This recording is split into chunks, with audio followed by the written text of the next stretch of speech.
Welcome to Rockstar Doctor Life. I'm Melissa Longo. As a chiropractor, I believe we have the profound ability to impact our communities and people's health on a global level, while also enjoying rich and rewarding personal lives and giving attention to the things that matter to us. Each week, you'll hear an inspiring conversation to give you ideas and insights to rock your practice, pursue your passions, find more connection and meaning in your life, and create a life and business that works for you. Hey there, everyone. I am really excited to have the opportunity to speak with one of my classmates today. I don't think you're the first, Laurence, but definitely the second. Oh, I'm disappointed. I was doing that math in my head here going, no, Ali Miller's been on the show, and she was part of our class and a good friend of mine. But Dr. Laurence Tham, he took off after we finished at CMCC and headed over to Australia and has been doing all kinds of amazing things over there, and we recently got to catch up in California at CalJam this past January, which was fabulous to see you, and I'm really looking forward to hearing all the adventures you've been on within chiropractic and in your personal life in the last 16 years. So welcome to the show, Laurence. I'm super excited to be on the show, and it's just great to see you and Ali after all those years. I think it was like about a good 16 years since we've seen each other. So it was great to catch up and just spend some time and catch up with old conversations and also catching up 16 years in like one over a couple of conversations to kind of catch up in compressed time. Yeah, it's amazing how some things were the same and some things had changed quite substantially. Exactly. So before we get into some of the topics I want to pick your brain about today, maybe you could just give our listeners a quick snapshot as to what is Dr. Laurence Tham doing these days, where are you living and family and everything we need to know to get a little snapshot of you as a person. All right, so I have a family of four. I got two kids. They're 7 and 10-year-old. My 10-year-old is Kaya, and I also have a boy, Christian. I've got my beautiful wife, Karen, we've been together since I was 21, so 22 years now. So that's my family. Obviously, you can tell I'm Canadian, hopefully. Still have my Canadian accent. But I moved to Australia as soon as I graduated from CMCC in 2002, and I've been practicing here ever since. A whole bunch of stuff has happened in that 16-year period of time, but I'm sure we can dive into it. But right now I'm coaching chiropractors from all around the world. I have coaching clients here in Australia and New Zealand. Also have coaching clients in Europe. And that's starting to develop in some coaching clients in North America as well. So looking forward to traveling around the world and spreading the word of chiropractic and helping people sort of build the practice of their particular dreams, not my dreams, their dreams. Yeah, that is something we touched on a little bit in our pre-chat, and you said something really, you said it very articulate, and I'm trying to remember what it was specifically, but it was, doing things based on what you need to be doing rather than what everyone else is telling you to do. I think not figuring out yourself, and is that something that you're seeing a lot with the clients that you're working with? Yeah, absolutely. I think, you said it much more articulately, see, I can't even speak right now. You said it much better than I did. Well, I think one of the challenges I see, and this is, people think, oh, it's, because of the city I'm living in or the town I'm living in, or it's a technique I'm practicing. And trust me, like I've been speaking around the world, North America, I spoke in, Europe and Australia, obviously. And no matter where you are in the world, I'm speaking to clients from wherever you are, it doesn't really matter. I think what ends up happening is that people have their own definition of success. The trouble that I find in the profession at the moment, especially here and also in Europe, is that there's tons of speakers, right? And there's a lot of coaches, like myself. I'm not saying put myself in there.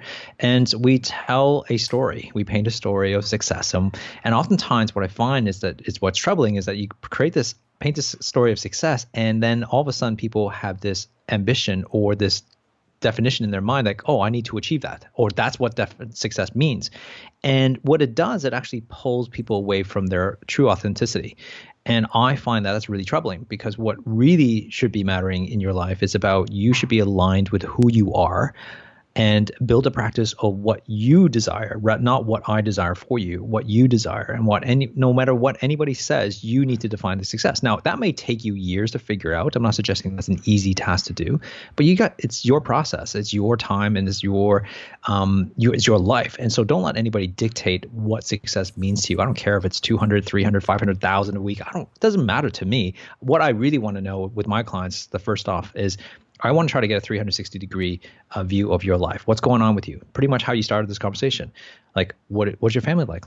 You know, how's your partner? How's your kids? Like, how's your relationship with that? What drives you? You know, because sometimes it's not always about numbers. It's not always about,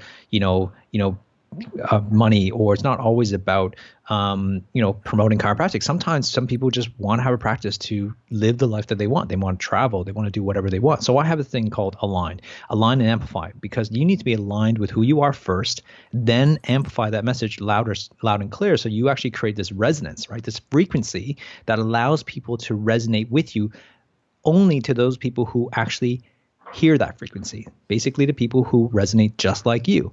So, if I use a music example, it's like, if you love R&B and you resonate R&B, the Guns N' Roses fans are not going to resonate with you, right? Because they can't even hear you.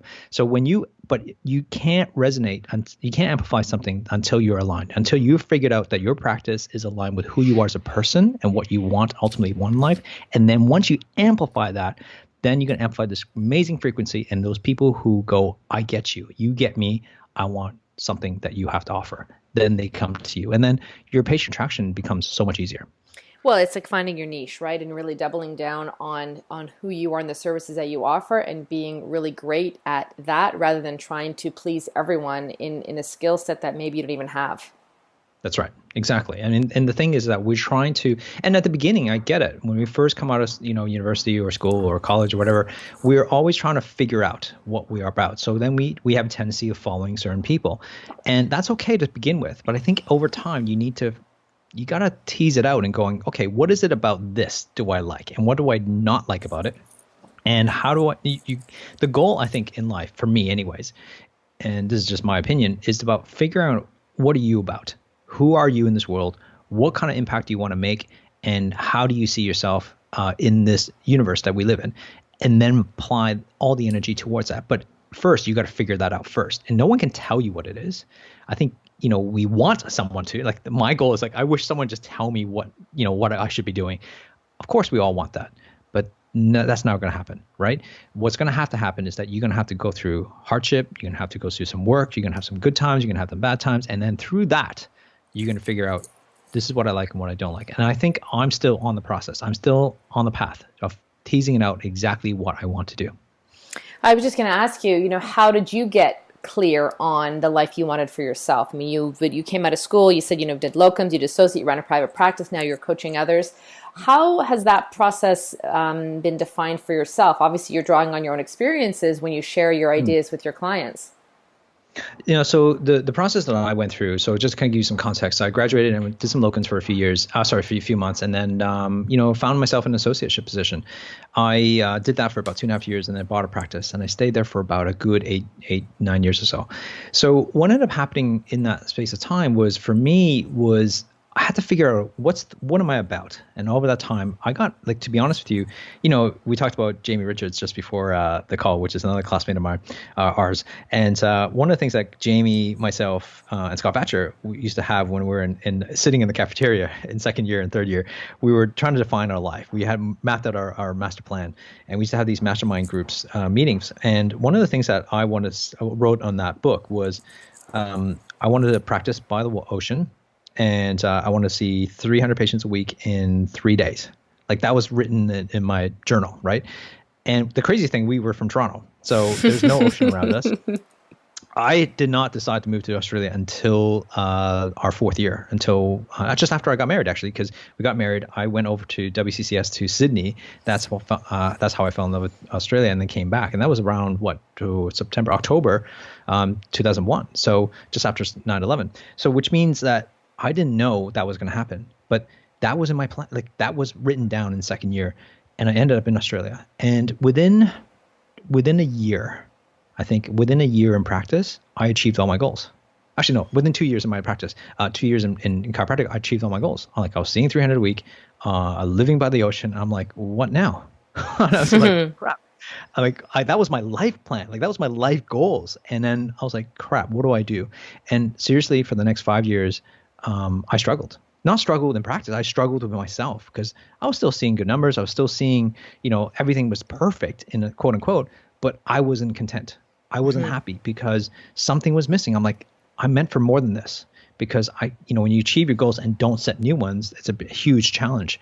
So for the next 5-6 years, I just dabbled in a whole bunch of stuff and, internet marketing, did a whole bunch of stuff. Nothing worked. And one of the key words that I had in my life and going, what defines me? And I had to figure that out. And one of the things I think, and maybe what has defined me in the last 12 years is impact. And go, how do I make a bigger impact? Because when you start seeing patients in your own community, you can only impact those you touch. And so I go, there's got to be a better way. And it was back in, going back 7-8 years now, where I go, wait a second, there's this thing called a podcast. I've never heard of it before. And listened to these guys. It was actually Dean Jackson and Joe Polish, called I Love Marketing. And I listened to these two guys, and they were just, they're famous, right? But I was listening to them, and they were only just started 2 months ago. And I was like, whoa, wait a second.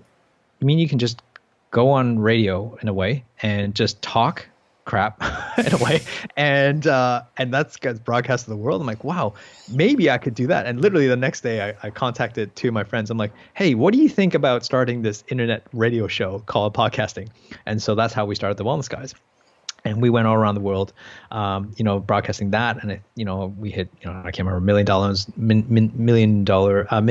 viewers or downloads or whatever. And we go, wait a second, there's got to be more. There's only 3 of us. We could make a bigger impact. So then we created the Wellness Couch, which was then the idea was to have everybody has the different shows, and we actually ended up having 20 shows on that network, and still going. And a few years later after that, we created wellness summits, 1,000 people show up, blah, blah, blah. And then I was like, that's still not enough. And I was like, what if I started coaching chiropractors to become better at what they do? And so, because indirectly now, as they grow, indirectly, those patients, those people they impact are because of me. And that's how I saw it. That was my filter in my life. And that's how I sort of see it now. And that's why I left private practice, was because I felt like I can make a bigger impact by educating and teaching rather than just being in practice, doing it hands-on, day in, day out. Mm-hmm. You touched on so many things there.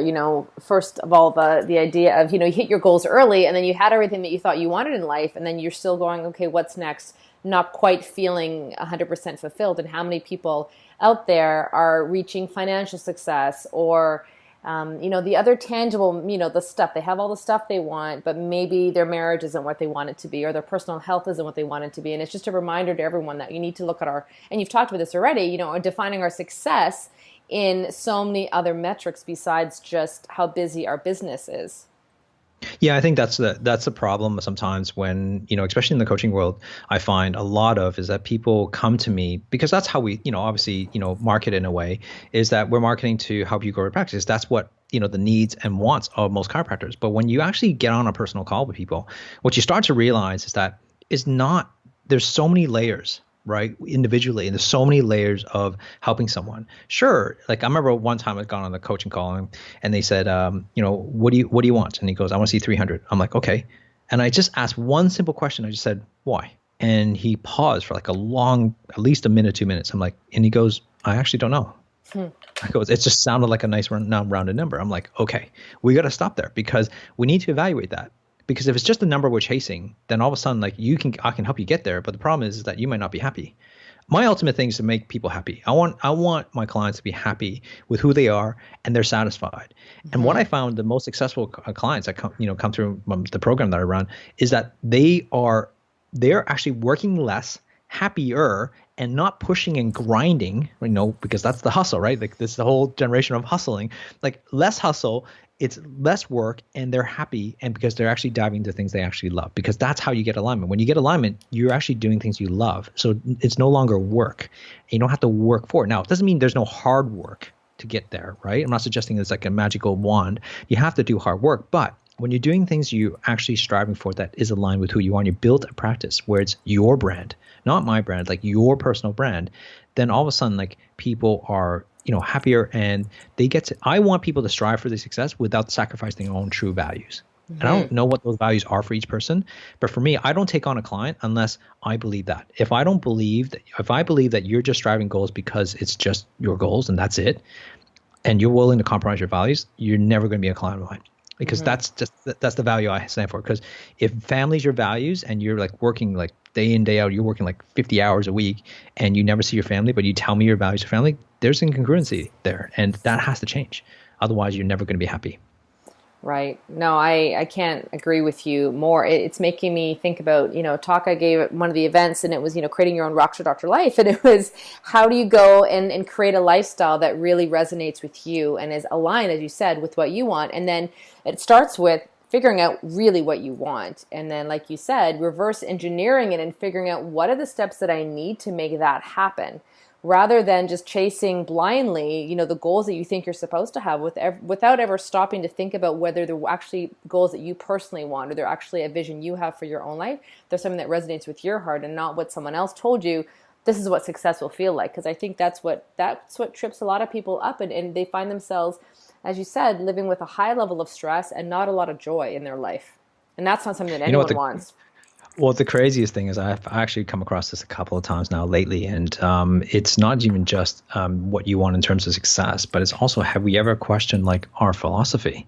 Like who do we believe these principles came from? Like, have we evaluated how it applies to us? Like, I've come into a couple of clients of mine where they almost torn to go down a certain path because it's against the quote unquote chiropractic philosophy, and it's challenging them, and they don't know where it comes from. And oftentimes I look at them and go, listen, I could just ask them, like, what? I'm not trying to make anybody right or wrong. There's nothing to do with me, but it's more like, if you're going to make a judgment call, why is it so hard for you to make that call?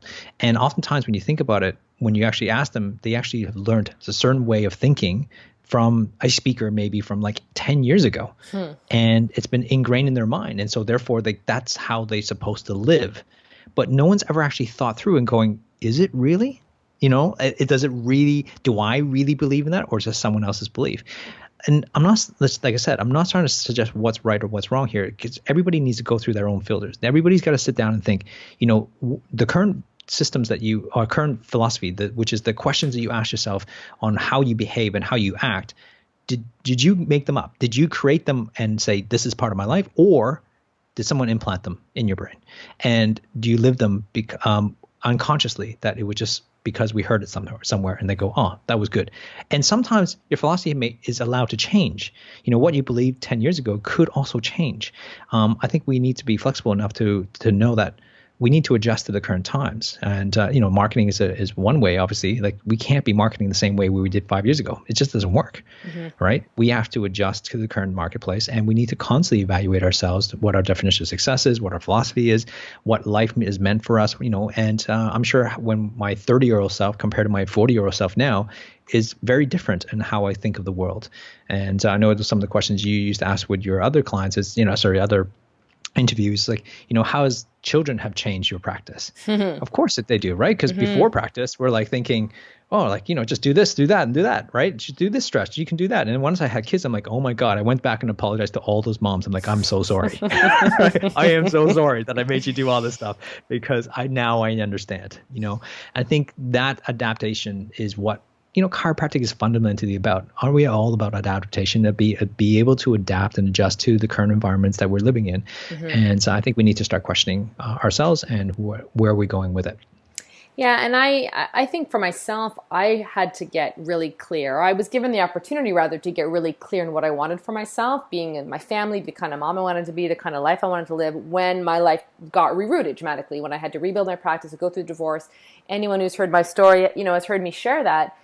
Did you have a pivotal moment like that? Or was it just when you described that time in practice where, okay, in 2 years, you already hit your goals, your life is good, but you're still feeling a little bit bored, like there's something else? Was there any other challenges that you felt personally that has helped you, reroute yourself into this place you're at right now, mentally? Yeah, I think there's several things that has gone through. Like, I think the biggest thing was like uprooting myself out of Canada, which I've lived most of my life, to come to Australia was a big thing. We had like, I don't know, 10 grand in our pocket.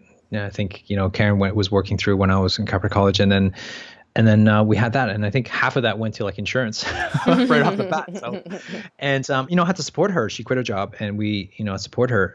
But we moved to Adelaide. So one story comes to that when we moved to Adelaide first, and at the time there was so many classmates. You would know them, Kim and Adrian and Jen. They all kind of came to Adelaide all at the same time. So I ended up for the first couple of months, Sean and all those guys. We were just hanging out. I was hanging out with all the CMCC classmates that I've had for the last 4 years of my life, and here I'm in Australia, a different country, yet I'm still hanging out with Canadians, and there's nothing wrong with that. But I knew there's a part of me that I wouldn't grow who I needed to be if I kept on hanging out with the same friends who saw me the same way, who expected me to be a certain way, because I've known them. I mean, we were like so close, right? All of us for 4 years. And I needed a fresh start because, when you have a certain impression of someone for the last 4 years and all of a sudden they change. You're like, well, what happened? I needed to be that. I needed to go, I don't want their thoughts of me influencing who I could be. And I had to move away. And I moved to Perth, which is like the other side of the country where I didn't know anybody, started fresh, and I could start to figure out and discover who I could be. And I think that was a very pivotal moment for me because I didn't have any old influences. I didn't have any old expectations of how I should behave or who I should have been, what philosophies I held or how I should practice. I just did what I felt was right for me at the time. And I think moments like that was huge. Me leaving practice, man, that was a crazy time 4 years ago. I renovated my practice, I thought, because that was what was missing in my practice, because I wasn't necessarily happy. I was happy seeing clients, but something was missing. I didn't know what it was. So I decided to renovate my practice, spent like 40 grand on it or whatever. And then after renovation, after like 6 months, of renovation, and then once it was done, I'm like, yep, that wasn't it. Right? And so I told my wife, I said, I think I'm going to take a sabbatical. And she's like, why? Da, da, da, da. And so over time, I convinced her that I'm going to take a sabbatical. I found someone to cover for me. And I took a sabbatical. Within a month, I knew that I was done. That was it. It was completed. And I'd done everything I could from a personal practice point of view. And striving for another 5% more or 10% more just was not thrilling for me anymore. And so I never went back. That was my last day, the last day of practice, and I sold it within a few months. And then I picked up myself and moved to Sydney. And that's where I am now. And it's like those moments of just letting everything go and moving on to the next thing has been pivotal for me to change and reevaluate who I am as a person, to kind of shed those old belief patterns, because I think oftentimes people go like, why would you give up a successful practice? I didn't give it up. It just knew inside of me that I had to follow something in my heart, which is very hard to do, by the way. I'm not suggesting anybody, but I think it's worth challenging those small things to go, what if? Like, what if, you did that? What if? I mean, some people say, I bought this current house that I'm living in Europe, sight unseen. We were traveling in Europe. I was speaking over there, and we were there for a month. That was 4 years ago, actually. And I was over there, and we sold our house somehow while we're away, and we were homeless. I'm like, oh crap! Now we have to move, and we moved to a totally different side. So it's like moving from LA to like New York, and basically buying a house here was sight unseen, and something like that, would have never happened, if I didn't go through those previous stories I told you about. It's just willing to kind of give it a chance and just asking the question, what if? Well, I can't help but think it's also, we talk about health coming from the inside out as chiropractors, and a lot of the things you were looking to do were essentially outside in fixes, right? I mean, it's the same thing that a lot of people do. It's like, oh, life's kind of bored. Oh, let's just renovate the house, or oh, let's just, take a new holiday, or let's just go and do other things, when really what the gap is that disconnect that's happening in our soul, essentially, right? And that's sort of what you were feeling. You were feeling like, okay, I've done everything I wanted to do. I'm feeling good, but something is not quite right. So let me, renovate, and you're still not feeling right. And like you talked about earlier, when you travel and you see other chiropractors and everyone's looking for this sort of magic fix that's going to get them, to the next level in practice or make them happier in practice. And there's no secret. It's finding and aligning yourself with who you are and what you want to do that's going to bring you that success in conjunction with a whole lot of work. Well, that's you're exactly right. I think what the trouble with chiropractors at the moment, or not just chiropractors, just people in general, they're looking for strategies and tactics. Right? They're looking like, what's the next thing the next new thing I'm supposed to do? Is it IGTV? Am I supposed to go on Instagram TV? Or am I supposed to do more Facebook ads? Am I supposed to do, and it's so tactical and strategic. Now, I can help you with that if that's what you want. But the problem with that is that strategy is irrelevant unless I know what your objective you're trying to achieve. And because there's there's hundreds of thousands of strategies that you can apply. But if you're not clear on the objective, then we don't know which strategy to actually utilize, right? And so having the clear objective of what you ultimately want is utmost important. And the only way to get to know what you ultimately want, at least for now, you don't have to have total clarity, but at least what you're trying to achieve in the next couple of years, you actually have to figure out, what do you want? That's where the alignment has to come from. The objective has to come from the alignment of who do you want to be. I literally got off on several calls in the last couple of weeks with a couple of clients from, one from the States and one from the UK, and they're like, they're happy, they're pumping it, like they're like seeing amazing numbers. You can just tell in their voice they're not happy. And the question needs to be going, why do you want to grow more? Because I could have taken on as client, but I actually literally go, you know what? Before we go any further, like why do you want to grow an extra 10, 15% or 30%? Like what's the point? Because it's not going to be more money, because it's not going to make you happy. What's going to make you happy is figuring out, what do you actually want? And most people actually haven't sat down. Just constantly chasing. We constantly feel like we're chasing all the time rather than actually reflecting, going, what do we ultimately want? And like I said in the beginning of this podcast, it takes time. I'm not suggesting you're going to figure that overnight. It's not like just through one meditation session or something. No. It does take time. And sometimes you need to try a whole bunch of things and willing to fail. And that's the thing that I think for me, I've learned a lot is, and I'm still learning, is learning how to fail. And it sucks, right? No one wants to fail. But the thing is that we do need to kind of learn how to fail a few times over certain things before we go, yeah, you know what, that wasn't right for us. And it's okay to change your mind. I think oftentimes we just get known for something. Like, for example, the podcast, I was known for the Wellness Guys for like 6 years. And last year when I left, it was like, oh, what are you doing? Like, why would you leave like the show? I'm like, I've done 350 episodes on that show. I've done over like almost close to 500 episodes of podcasting. I'm like, you know what? It doesn't serve where I'm going. And you can change your mind. And I think oftentimes people don't want to change their mind because they feel like they've created this identity, and all of a sudden you're known for this identity, and they don't want to let that go. And that's really difficult. Of course, you got to start from square one and do something different, but doesn't mean you can't, because I know you just got to trust in yourself that there's something better on, when you follow your heart and follow your dreams and follow where you feel like it's right for you. And letting go is the hardest part. Doing something new, probably not that hard. I think letting go is the hard part.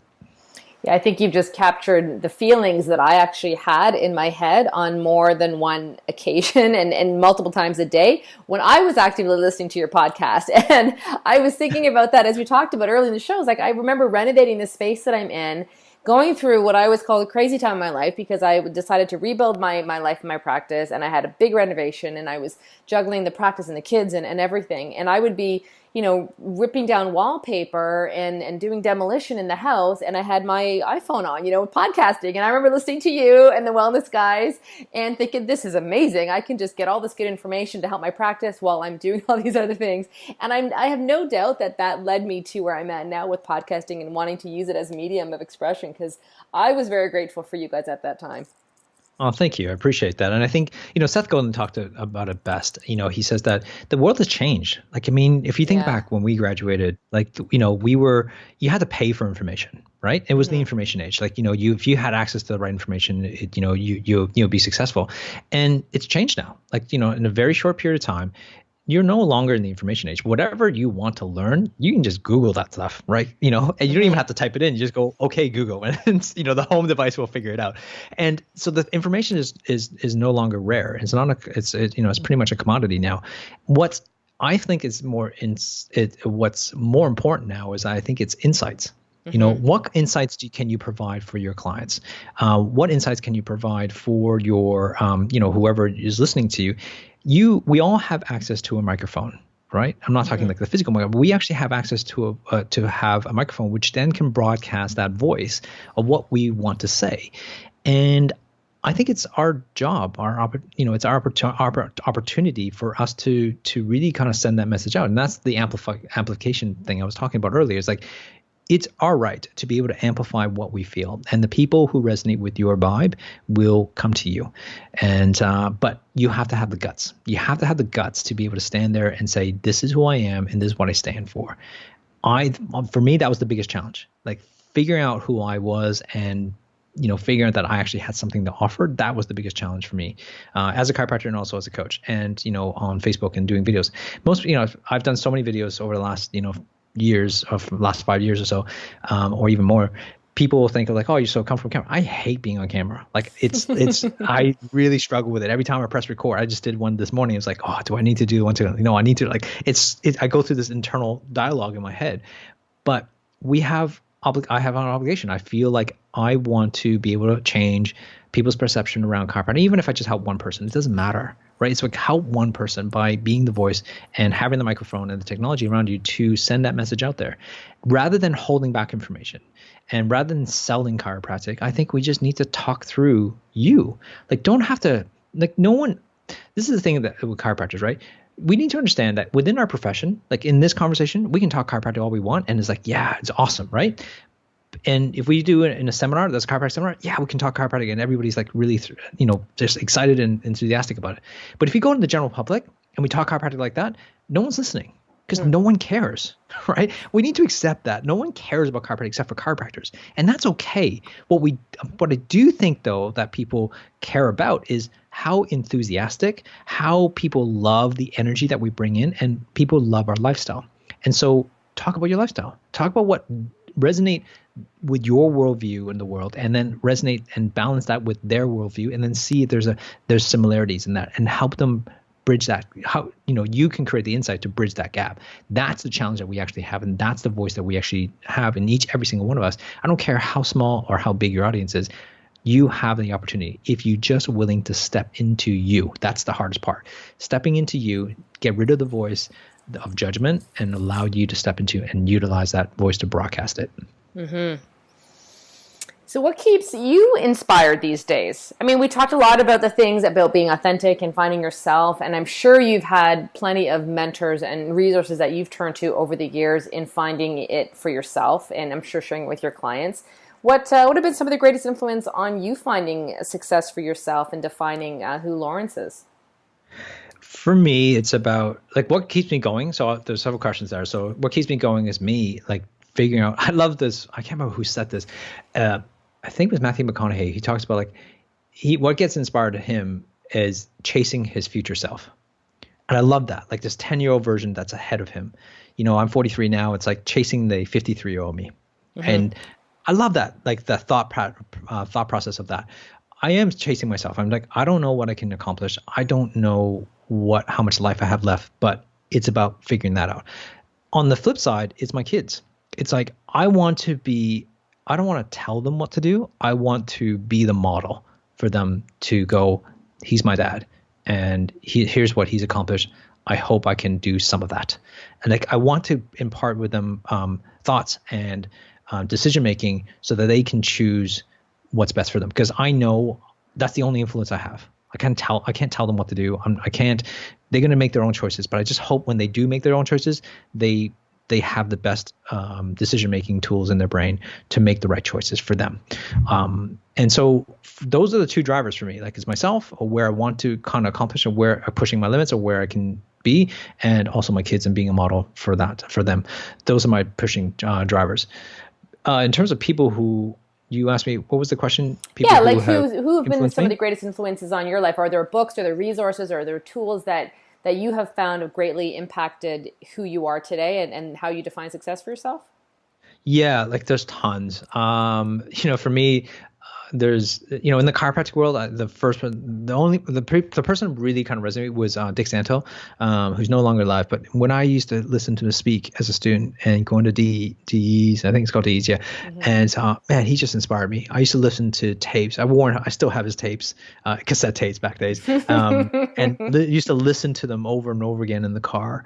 He just had something about him, and it wasn't because he was just he was a powerful speaker, and I've always wanted to be like him as a speaker. Because it was this quiet confidence that he had, because he was so powerful on stage, but when off stage, he was just like, he just went on his own way. Like he had this thing about, it wasn't about ego. It was just purely about, it just came through him. I love that part about him. Key influences in my life have been a lot of athletes, not because of successes that they have actually, obviously success to certain levels, but it's more about how they carry themselves throughout the success. One of my biggest influences in terms of athletes is Lou Gehrig, which is surprising for most people because I've never saw him play. But Lou Gehrig, had this tenacity of being able to play 2,160 games in a row. And that's like over 10 seasons back in the 1920s and 30s and 40s. To be able to play that with every single day without missing a game, and playing in a team where Babe Ruth was on, who had so much ego, this guy just did his job.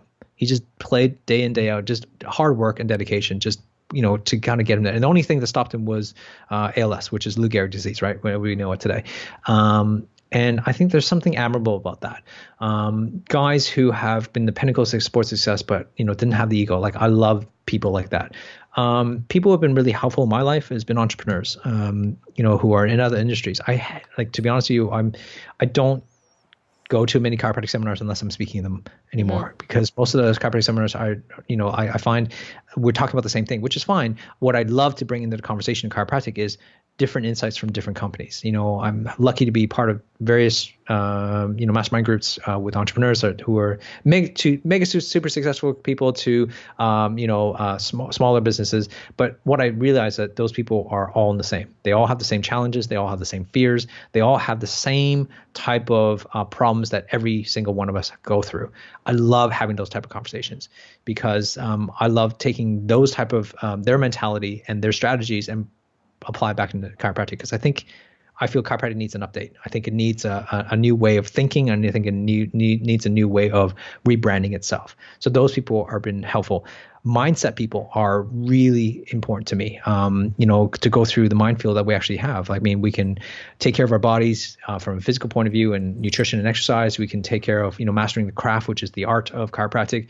But I think the mind is something that often gets neglected through the dark times. We've all had them. I'm sure every person who's listening to this conversation had those dark times when you feel like no one you could talk to, no one you could be able to have a conversation with. You don't know how to wrestle yourself out of it because you can't see it.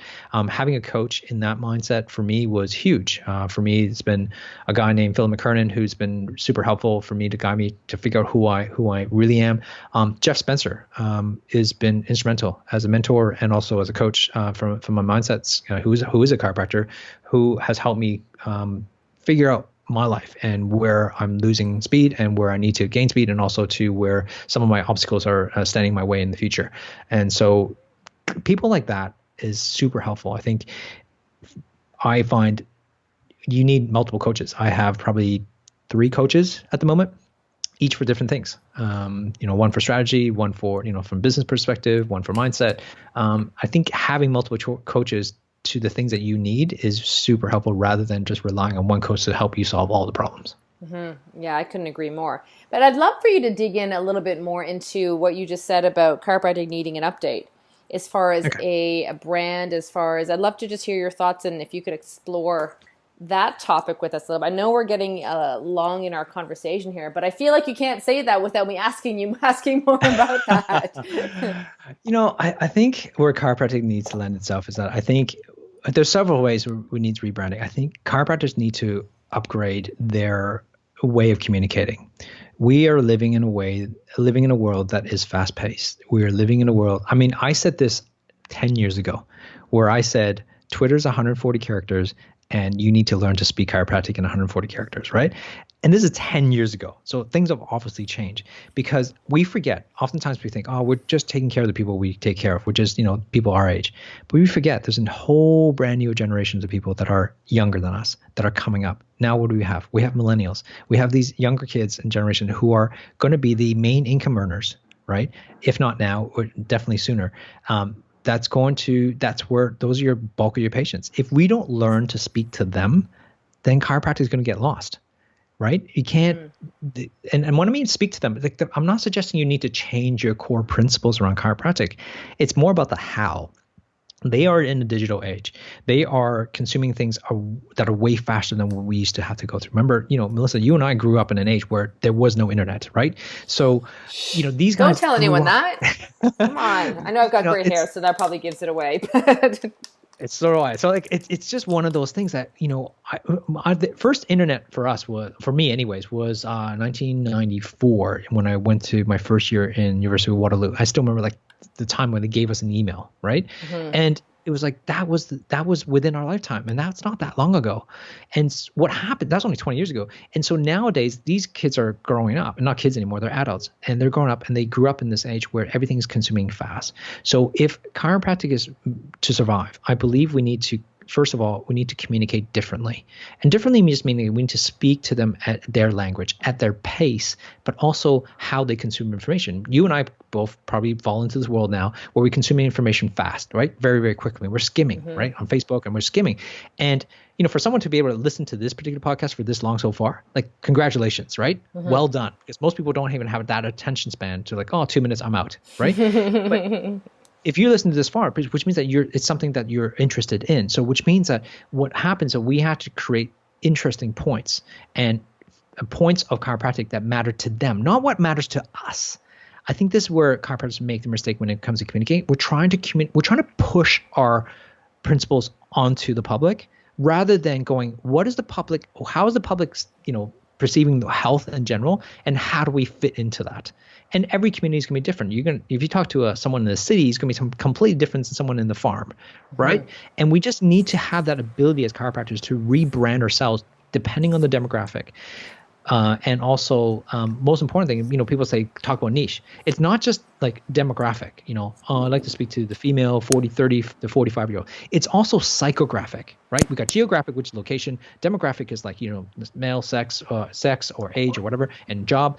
It's psychographic. Psychographic is who do you want to speak to that has the same psychology as you? The people that you actually care about. How do they think about the world? People who actually care about health more and rather than money.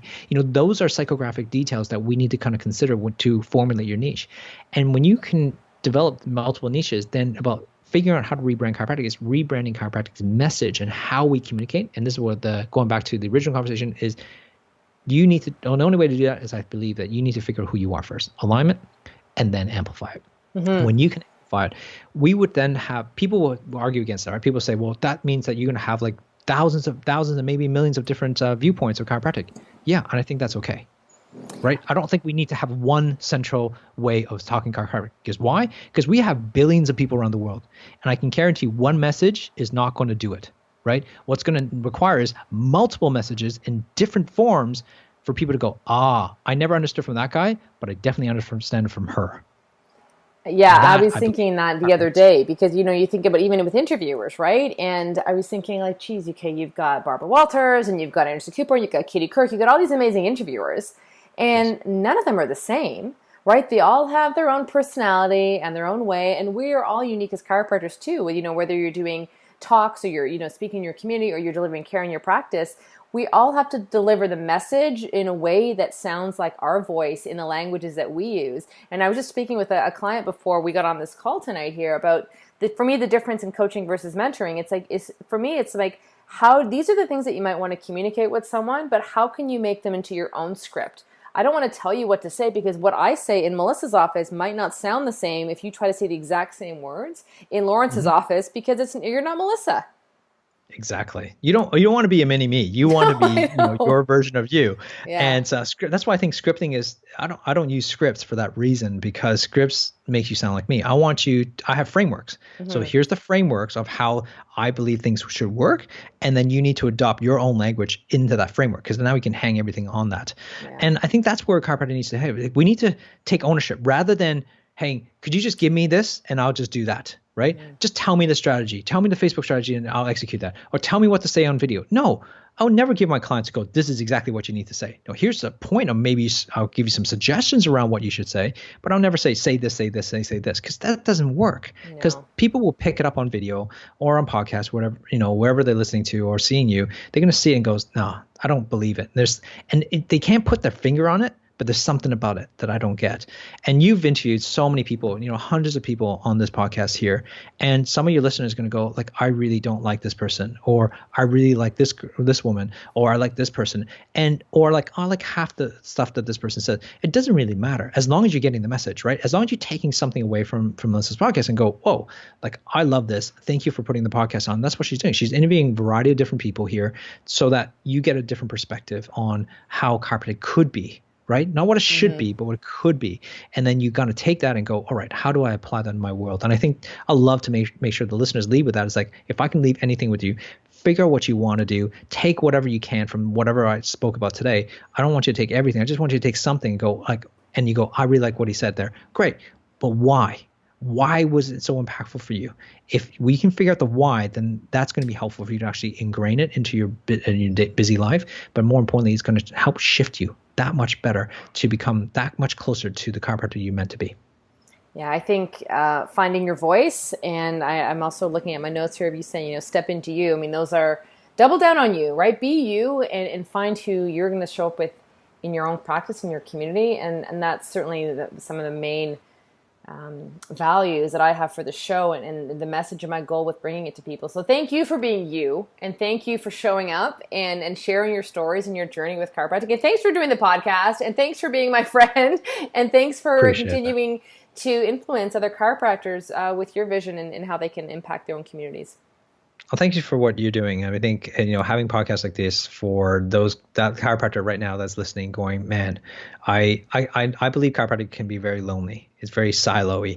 Like, we sit in our own practice and we go, I can't talk about this. I can't tell my friends my problems because they're going to think less of me. Yeah. And podcasts like this allows them to feel heard, and they feel like they're not the only ones. They're not the only crazy one out there.